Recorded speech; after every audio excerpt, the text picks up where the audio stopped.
কালীঘাটের কাকু নামে পরিচিত সুজয় কৃষ্ণ ভদ্র এবার সিবিআইয়ের দায়ের করা নিয়োগ দুর্নীতি মামলায়ও জামিন পেলেন।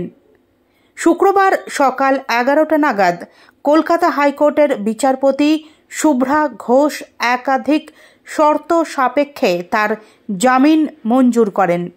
এর আগে একই মামলায় ইডির গ্রেফতারিতেও জামিন পেয়েছিলেন তিনি।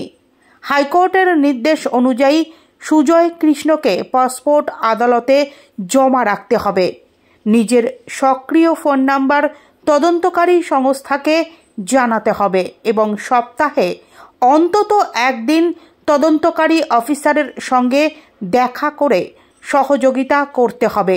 আদালত স্পষ্ট জানিয়ে দিয়েছে, কোনো অবস্থাতেই প্রমাণ নষ্ট করা যাবে না এবং অনুমতি ছাড়া কলকাতা শহরের বাইরে যাওয়া নিষিদ্ধ তার। উল্লেখ্য, 2023 সালের 30শে মে প্রথমে ইডি সুজয় কৃষ্ণ ভদ্রকে গ্রেফতার করে। পরে সিবিআইও তাকে নিজেদের হেফাজতে নেয়। গ্রেফতারের কিছুদিনের মধ্যেই তার স্ত্রীর মৃত্যু হয়। দীর্ঘ অসুস্থতার কারণে চিকিৎসাধীন অবস্থায় কিছু সময়ের জন্য অন্তর্বর্তী জামিন পান তিনি। সেই জামিনের শর্ত অনুযায়ী চিকিৎসা ছাড়া অন্য কোনো কারণে বাড়ির বাইরে বেরোনোর অনুমতি ছিল না তার।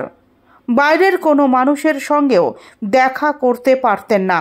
এমনকি তার গতিবিধির ওপর নজর রাখতে কেন্দ্রীয় বাহিনী মোতায়েন নির্দেশ দিয়েছিল হাইকোর্ট।